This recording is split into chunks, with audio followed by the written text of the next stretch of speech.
政府舊年提出強化財政整合計劃，嚴格控制政府開支增長，並適度增加收入，同埋整合財政資源。財政司司長陳茂波喺新一份預算案提到，政府全力落實財政整合計劃，並受惠於股票市場表現突出同埋經濟增長加快。印花稅同利得稅較原來預算一共增加近500億元。2025至26年度嘅經營帳目提前恢復盈餘，政府整體財政明顯改善。未來將持續落實強化財政整合計劃，包括喺未來2個財政年度每年節省政府經常開支2%，同埋每年縮減公務員編制2%。本屆政府任期內將累計削減超過1萬個職位。除咗控制開支增長，政府亦都積極開源。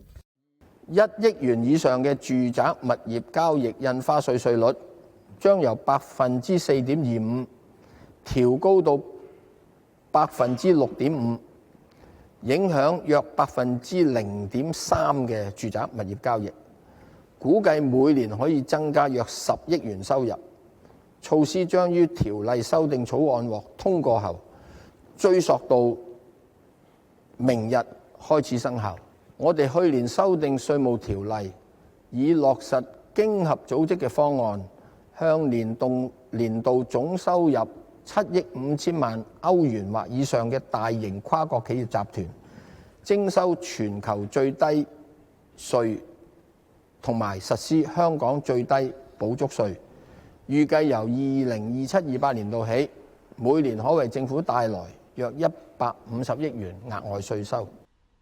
另外，政府喺2026至27年度基本工程開支預算大約1280億元。並喺其後4個財政年度維持喺相若水平。未來5年，政府將每年發行大約1600億元至2200億元債券，其中約一半用於為近年發出嘅短期債務再融資。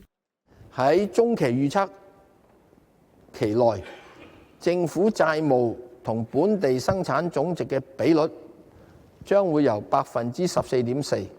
升到19.9%，